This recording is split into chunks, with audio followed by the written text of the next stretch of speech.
And hello, College Football Nation, from the headquarters of the Voice of College Football, and possibly even bigger and greater things coming up. We'll announce that at some point. At some point, Lord willing, we will announce a big announcement. But always doing things first class here at the Voice of College Football, especially today. And so we do appreciate you being here.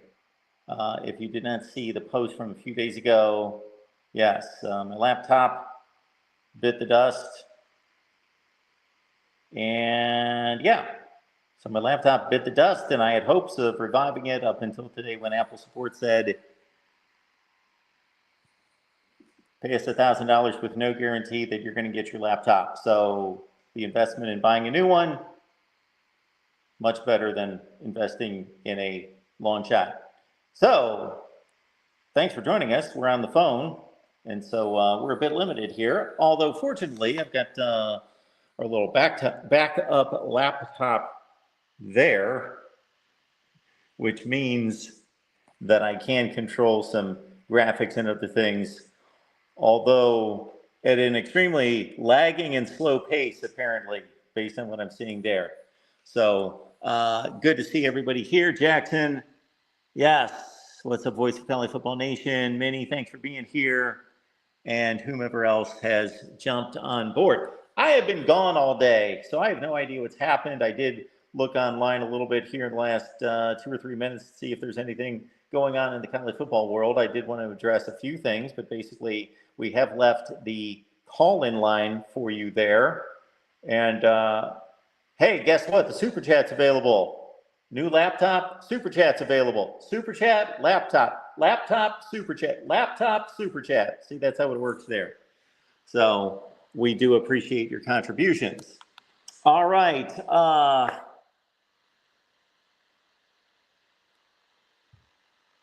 Since Minnie's in the chat, it does bring to mind a suggestion that she made, seems like 3 years ago, but it was probably like 6 weeks ago. And so I did take the time to post this question on the community page just a couple minutes ago. So check it out. Where are you with college football? Where are you in regards to your excitement, your lack thereof, your interest, your engagement, your trust of college football? I'm guessing I shouldn't put anything out there to lead you in any one direction, but I think that's a no-brainer. Your trust in college football is probably at an all-time low. I know my trust in college football is at an all-time low. Maybe there needs to be a commissioner. Wow. Did I not say that about 25 years ago? There needs to be a commissioner in this sport. Even before all this mess. I certainly was saying it circa 2013 in the midst of the Johnny Manziel NIL, when people didn't even call it NIL. They said the words out loud and stated all the words. Name, image, and likeness. This is a name, image, and likeness situation with Johnny Manziel. In 2013, look up the video I posted and the live stream I posted, that this needs to be cleaned up, and the NCAA is not going to do anything about it. And 10 years later, we had NIL issues. It's been going on, what about? I know that the NIL kicked in on a July 1st, but I lose track of the year. It must have been like 2022. That sounds about right. July 1st, 2022, NIL. So we've been dealing with this going on 3 years. And the NCAA basically has morphed into just kind of a disciplinary committee. That's what they are. They don't run the sport. They're supposed to be running the sport, but obviously they lose every court case, and they did not have the forward-thinking nature to see where the sport was headed based on the laws of the land, based on the competitive nature, and based on the revenue and the financial and business-like structure of the sport, or the business components within the sport, but the structure is academic and amateur in nature. Didn't see the issues there and didn't get in front of this.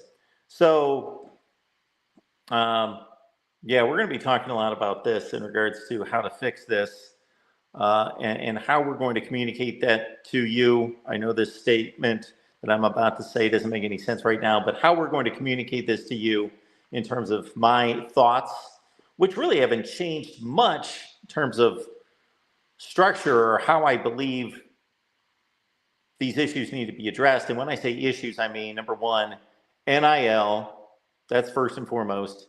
Connected to it to some degree, number two would be the transfer portal.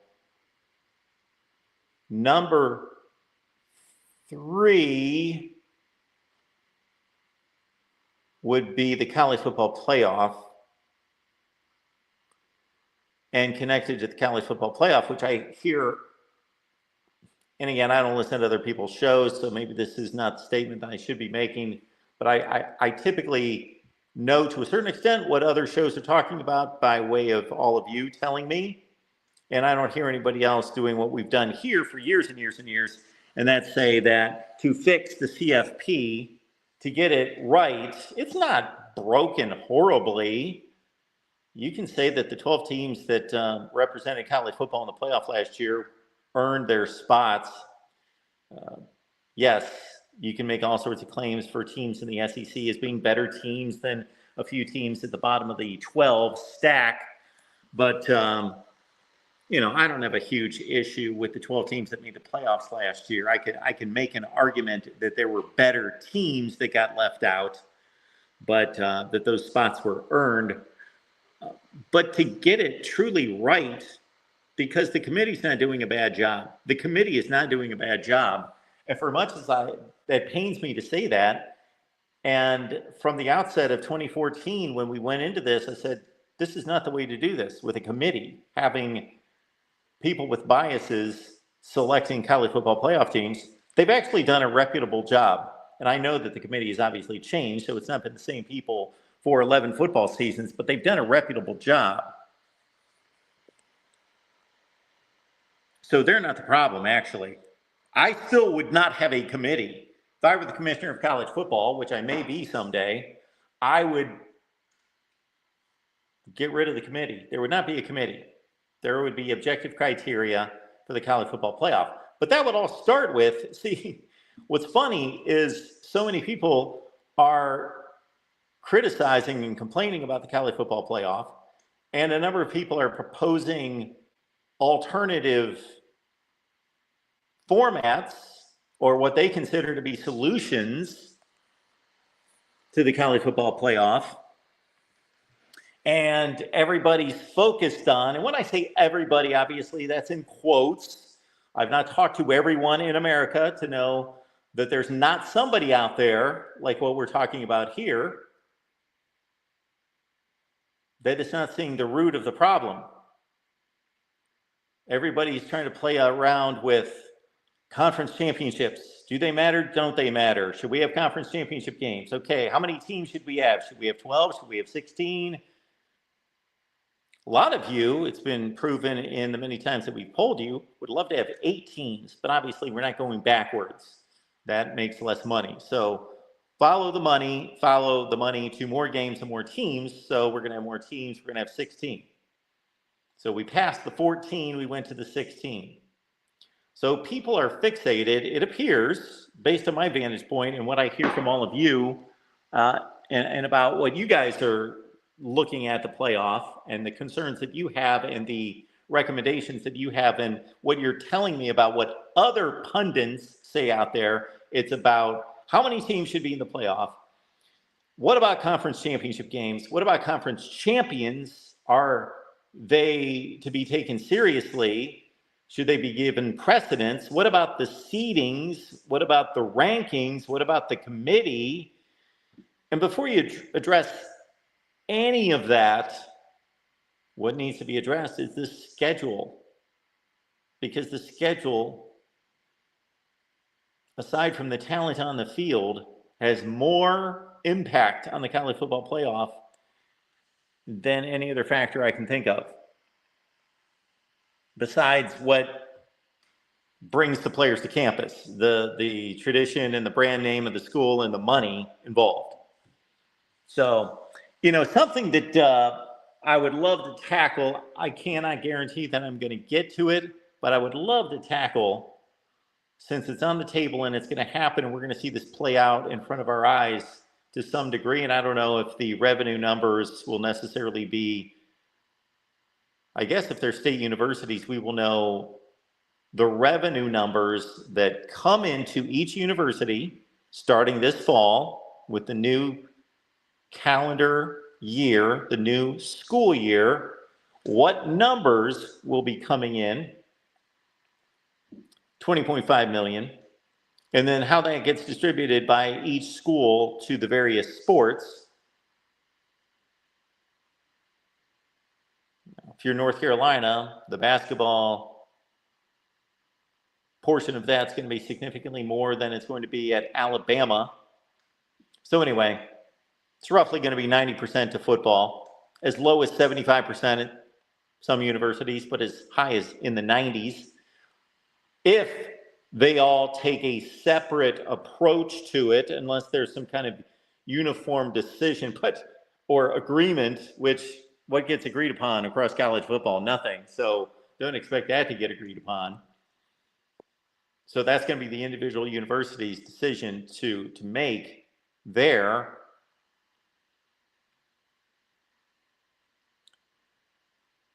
And if I had the time and took the attention and focus to it, I would love to dive into rosters and say, okay, I got $20.5 million, or let's say about $18 million after men's and women's basketball takes a share and whatever revenue sports may be involved in that particular school, and say, how would I address this? How would I pay this roster $18 million? So there's a lot of fun ways to look at it, and I just think that's going to be a nightmare. Just think that's going to be a mess.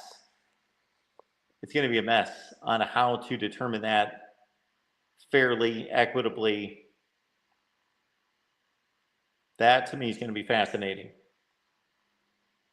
Slightly or significantly less fascinating will be how the universities are going to distribute the money to the various sports. They're going to go solely by how much is brought in by those particular sports. And obviously football is king. However, I don't know at what point you go down the rung of football powers, going through the Power Four conferences and then into the group of five, where you start to hit a red ink barrier, because it costs a lot of money to run a football program. It's a lot of players you got to recruit, a lot of players you got to sign, a lot of players you got to feed, a lot of players you got to cart around and dress and build fancy weight rooms for and have a training table for and take out to eat on the road and pay money to and stir up NIL collectives to give. So you cannot tell me, man, that at least the math would have to be proven to me that in the Mid-American Conference that football programs are solvent. I don't know how that could possibly be. I don't know how MACtion on Tuesday and Wednesday night and whatever ESPN pays MAC football for Tuesday and Wednesday night, when the TV ratings are not good. I'm trying to remember going back to my days at the Worldwide Leader, looking at the ratings every day and seeing MACtion on Tuesday and Wednesday night. A lot of 0.24s and a lot of 0.19s in the TV ratings for MACtion football. And then they play their Saturday games probably on the local Fox, right? The Fox Regional. Is that where they play those? Or Bally Sports?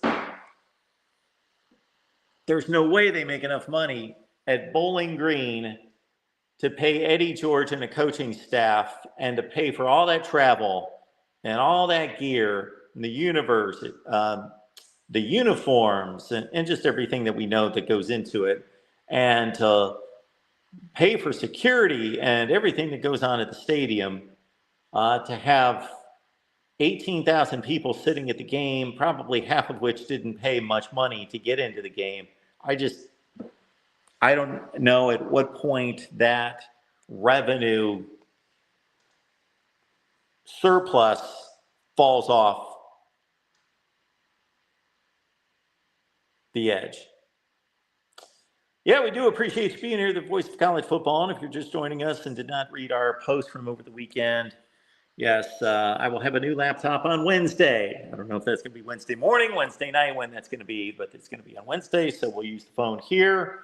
We do have our laptop helping us out there. That is more of a dinosaur than the one that I'm replacing.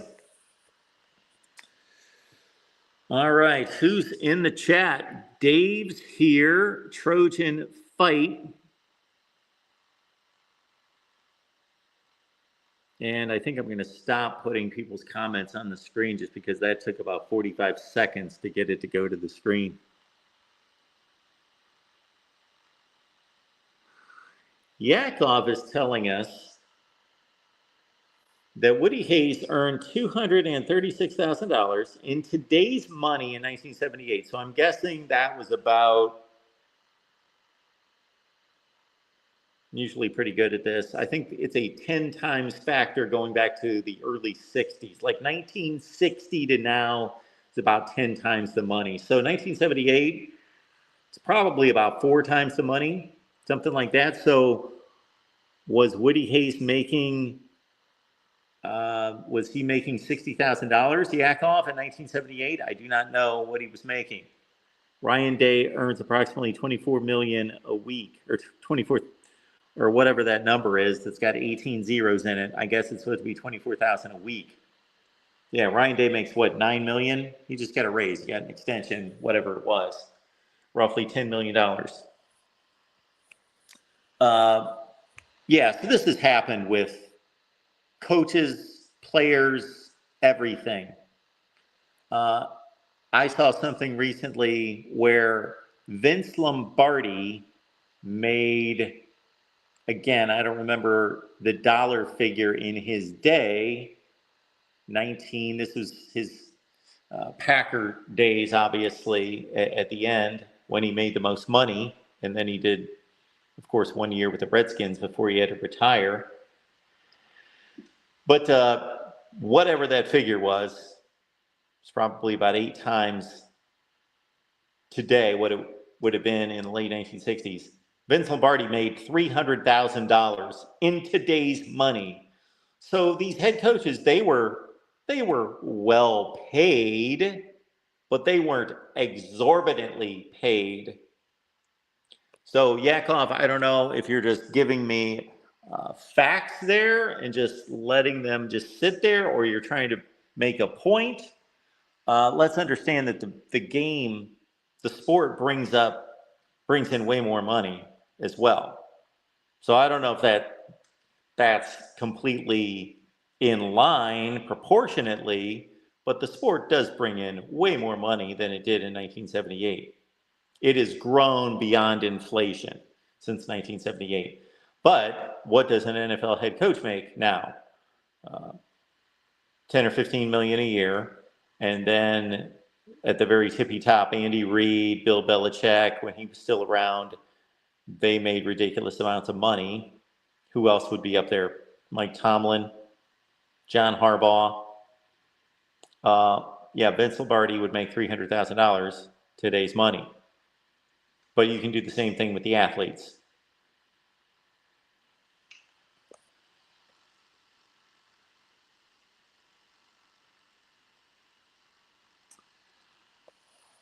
Yeah, so Troy is pretty much in line with where I am. What was the value of a college football team back then?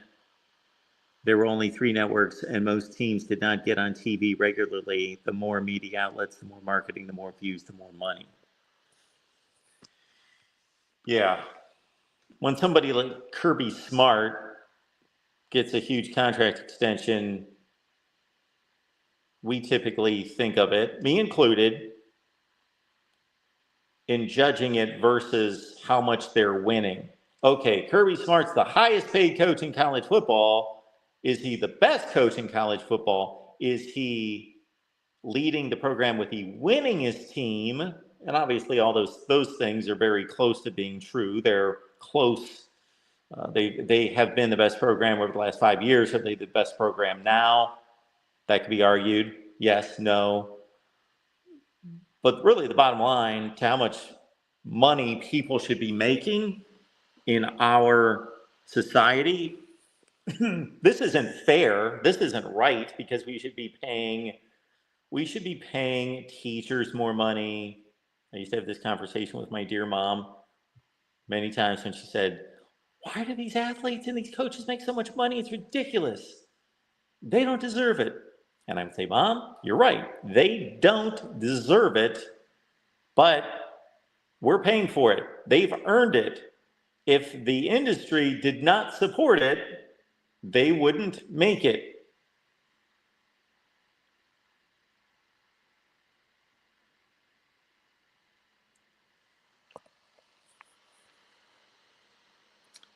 You make money based on what you're worth.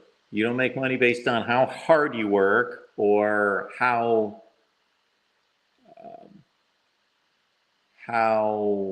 valued your work is, meaning from an ethical or moral standpoint, how important your work is.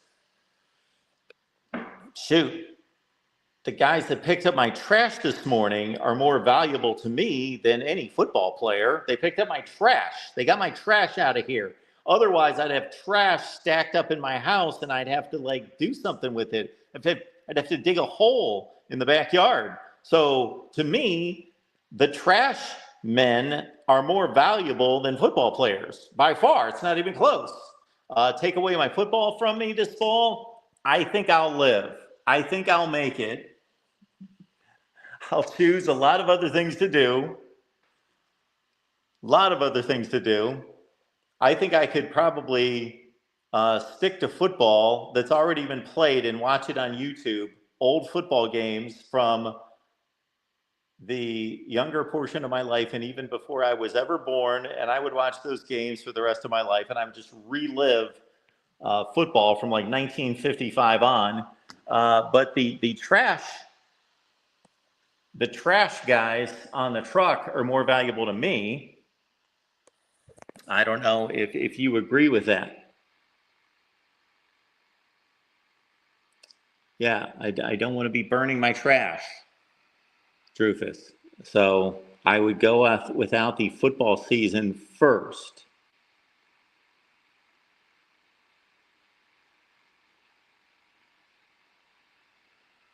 Gallon of gas, 30 cents in 1978. Yeah, well, that would be 10 times what it is now. There would be a 10 times.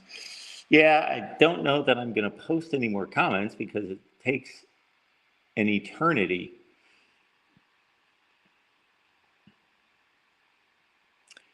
We will let you know that we will be on the move with Leanne Herring Wednesday night at 8:30 Eastern time. So that means you get your recruiting update from across college football. You get your transfer portal update, which I did check in on the transfer portal before I jumped on here, and all is quiet. All is quiet. Saw a Kansas State wide receiver who signed with Coastal Carolina. Oh, no, James Madison. Yeah, who cares? Yeah, so all is quiet in the transfer portal.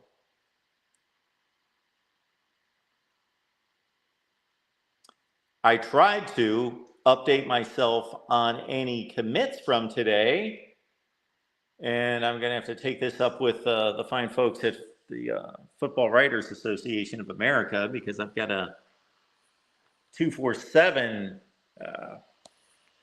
used to just look up my go-to to look up commits for the day used to just be just look up 2026 commits, and they have a list of them on 247 Sports, and they go chronologically, and you've got the most recent one at the top. But now they lock you out, and you've got to have a subscription, which, by way of Football Writers Association, I do, but it's not working right now. All right. Yeah, commissioner is needed. A commissioner is needed. The Amazon links in the description section of all the videos, folks. So you know what that means? So in this video, there's a description section. It's under me, and all the videos have the description section, not just on this channel, but all the channels. And you grab the Amazon link and you use that. And one of our good friends to the show the other day asked me, okay, Mark, is that going to keep track of my account? Yes, it will. We've tested this many times with friends and family and others. And it has been shown over and over and over that yes,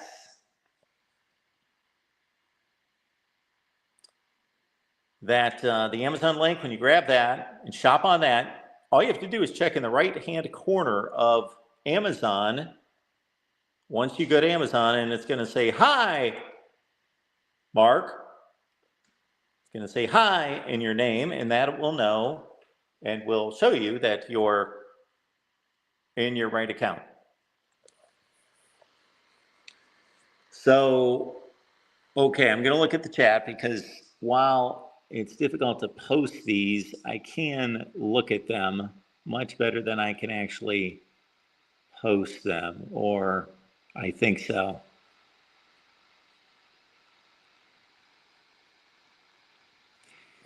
I appreciate everyone who leaves messages of concern or missing the show or something. Some knucklehead said something about laptops are cheap, what's wrong with you, pathetic, something like that. Thanks for the concern, buddy.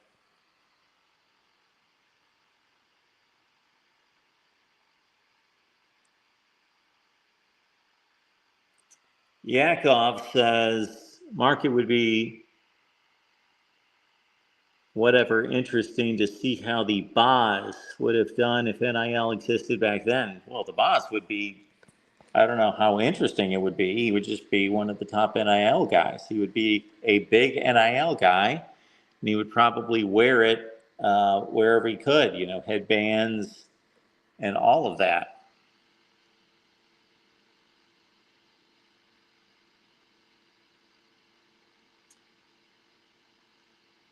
So my question to you, folks,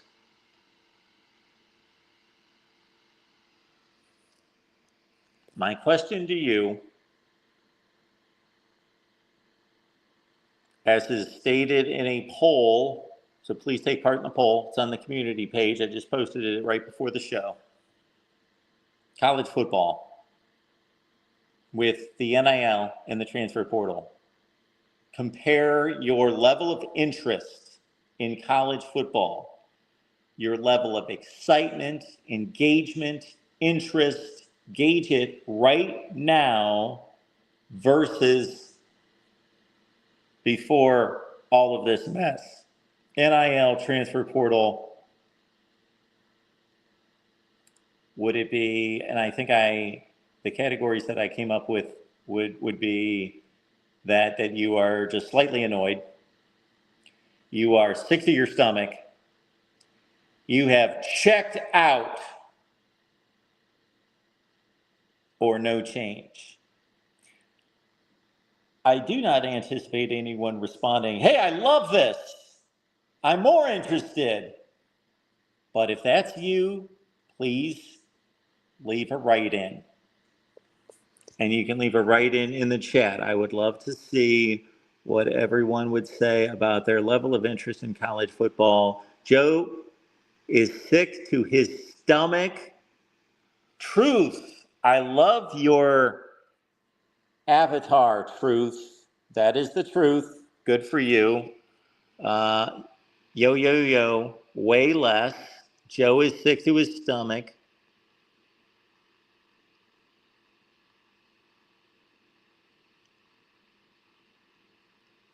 And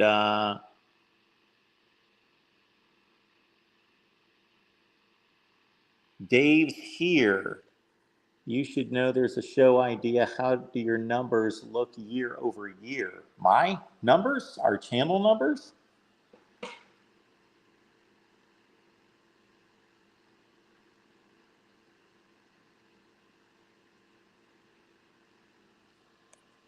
So again, I'm guessing that most of you are less interested. My thought about the transfer portal is massive, but we'll keep it to this lane today. That for me, in terms of how I gauge fan interest and how I predict your interest, Joe says the NIL has ruined the purity of college sports. I don't know if it was that pure before, but I get your point. I don't know necessarily that it was that pure before NIL.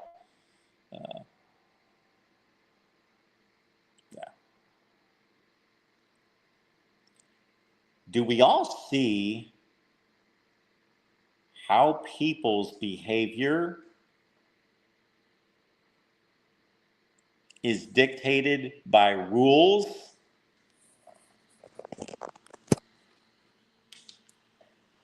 Think how sad that is. That the perception of how these college athletes approach their sport and how much they love the sport or don't love the sport, it's all tied to this NIL business and how much money they are making and that they are making money. I don't necessarily know that that's the case, first of all, because we do know that there were athletes making money before NIL. Less and under the table and less money, by and large, but still making money. And then we consider, and I've seen even comments in the chat and comments to videos about how players back then, way back then, 5 years ago, they loved the sport more. They loved their team more. They cared more about the sport and they cared more about their team. Really? No, I don't think so. I think it was simply that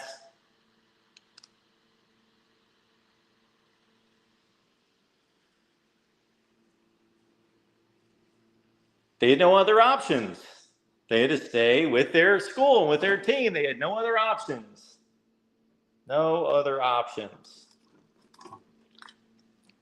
That's like if you're a baseball fan and you're old enough to remember or you've read about it. Major League Baseball clubs had so much control in the 1960s.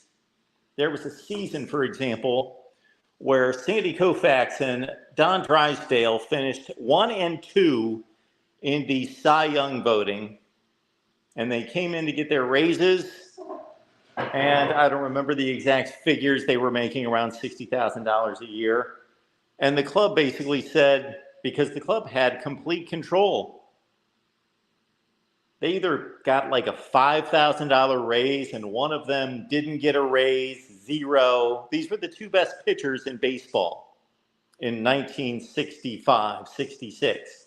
Nope, the club had full control. You don't get a penny more. See ya. Couldn't do anything about it.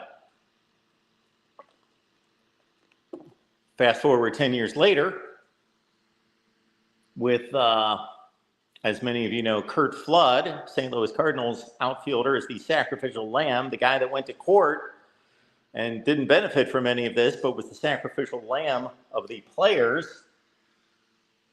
And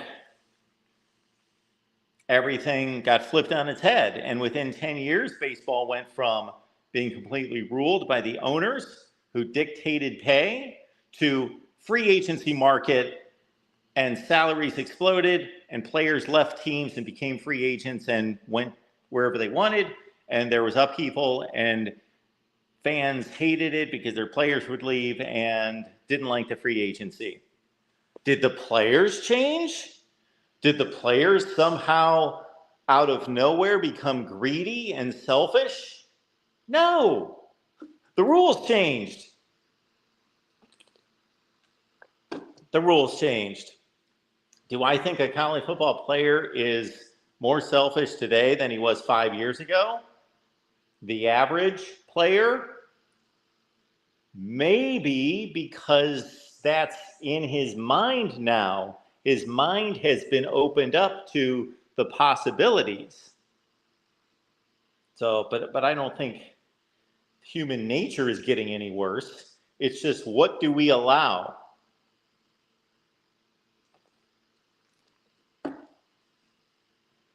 Were college football players in 1950 or 1970? Were they born? Were they innately less selfish?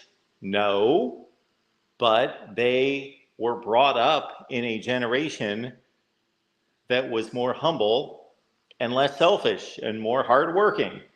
So that's how they were trained, and that's how they were brought up. Troy B., the case was in 1972. We're talking about Curt Flood. 4 years to implement. Yeah, 1976 was the big year of free agency. Are we all voting on the community page? How much do you care about college football after NIL and the transfer portal? Again, keep in mind, Wednesday night's a big night here at the Voice of College Football. Leanne Herring and myself on the move. We would love to have all of you here. We're taking calls on Wednesday night. Several weeks ago, we started a late night call-in show. Who's going to decide when we do the late night call-in show this week? Going once, going twice, going 3 times. Whoever decides that, whoever wants to jump in and say, Mark, do it at this time on this day, boom, we will do a late night call-in show on that day at that time. Nothing is off the table. Nothing is off the table.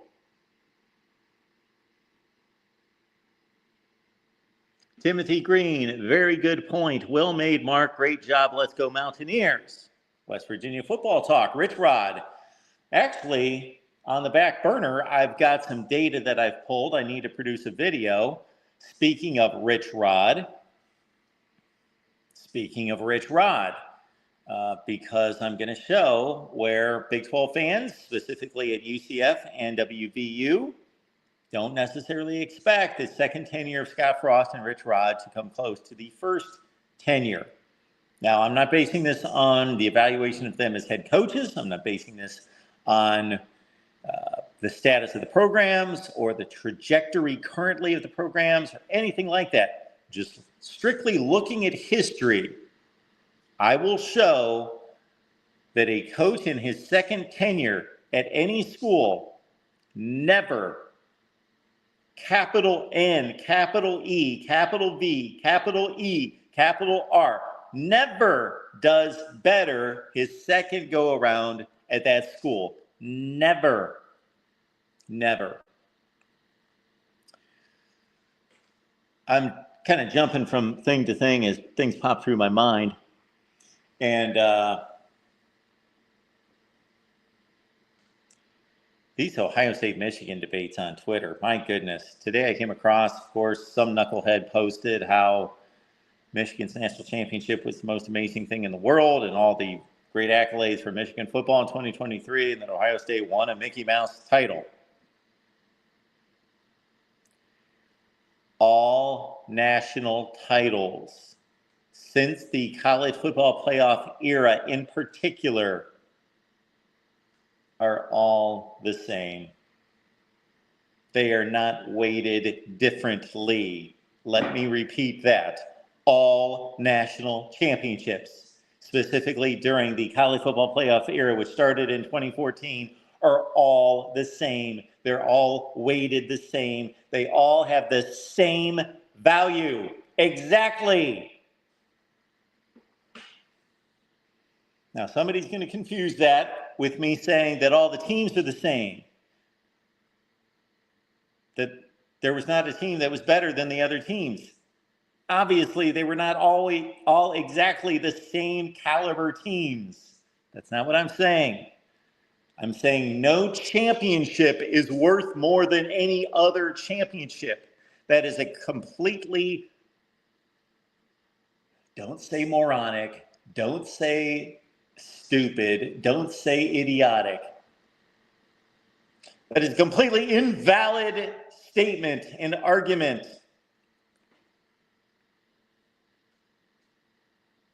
There are no Super Bowl championships that are worth more than other Super Bowl championships.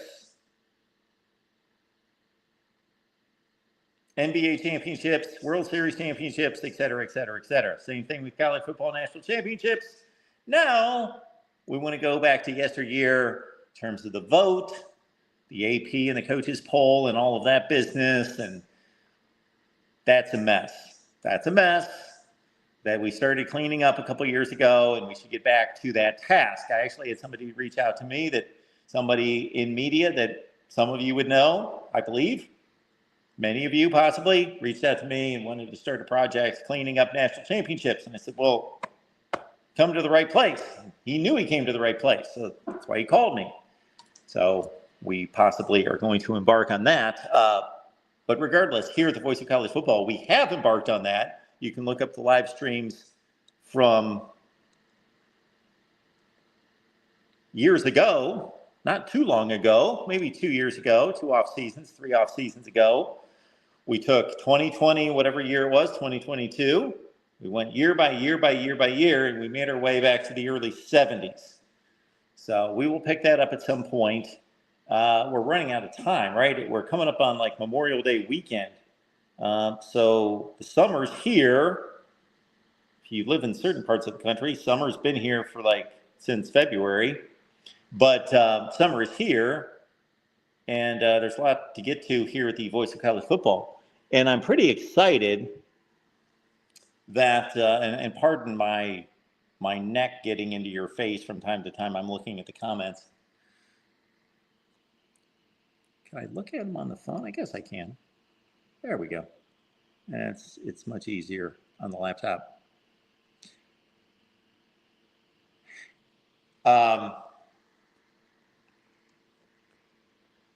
Yeah, things we need to get to. We made it through our coaches' rankings. Please let us know, what do you think of the coaches' rankings?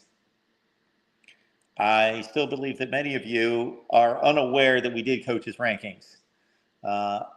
I was looking something up because I wanted to see how I formatted something, and I looked up our coaches' rankings from like 2 years ago. I just Googled or searched, Voice of College Football coaches' rankings on YouTube, and I came up with a live stream that we did 2 years ago. Might have been 3 years ago.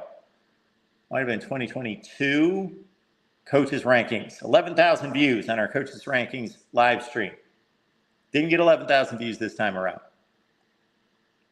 So check out the coaches' rankings. Let me know what you think. So we can cross that out. But I am excited, and I know I'm all over the place, but I am excited because although we cannot come close to the type of effort and content delivery that we did a few years ago, which was unprecedented, I challenge anyone to go anywhere on YouTube and find somebody who produces as much content as we do on college football. Doesn't happen. That we are going to be very structured and deliver, and then we're going to, I'm excited to get to a certain point that's unannounced, a certain point, and make a determination on a few things, and then we'll go forward from there and make a decision there. That will be interesting. But we do have some different things that we're going to be doing here soon.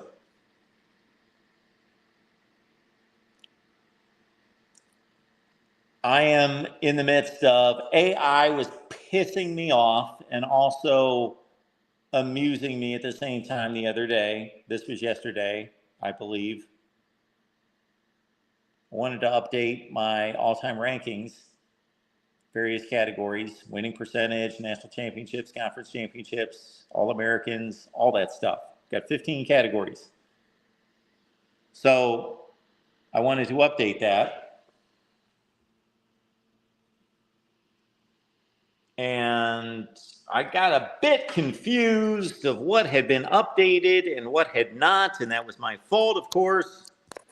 So I went to AI. I thought, AI can clear this up. This is where I should be anyway. I go to AI and figure, hey, instead of me adding all this crap up, of course, we can go to AI now, because you can't find a website that, I can't find a website that tallies college football records for specific time frames. So I go to AI, and AI let me down big time. Terrible, pathetic. And I had just been at a business seminar this week that was telling me how great AI is, and it's unbelievable, and it needs to aid your business, and you have to use it in business now to succeed. And I do believe that. I do believe that if we don't use AI effectively here at the Voice of College Football, that we'll just shut the doors and we will move on and do something else. But simple questions. Give me Oregon's football record since 1970 and spit it out. I looked at it and thought, that's not right. It's not right. And I added it. No, it's not right. It's not close. What is Oregon's football record since 2000? That's not right. What is Oregon's football record since 2014, the first college football playoff? Not right. They're all wrong. Tried it with a few other teams. Wrong, wrong, wrong, wrong, wrong, wrong, wrong, wrong. AI sucks. And I could not have asked it more plainly. What is Oregon University's football record, wins and loss record since 1970? Wrong. Yeah. Yes, a little body slam on AI. Because this is supposed to be the greatest thing in the world, and it's basically taking over the world, and so somebody knows how to use it. Again, I'm at this business seminar, and they're showing me that they basically just were saying things like, AI, our 3 business objectives are going to be something like, give us some options here, and it's just amazing. Basically writes a brochure in 35 seconds. But when it comes to Oregon's football record, can't do the addition on that, can't do the math. Okay. That all brings me to, we will do our all-time program rankings update at some point soon. We're going to get to that.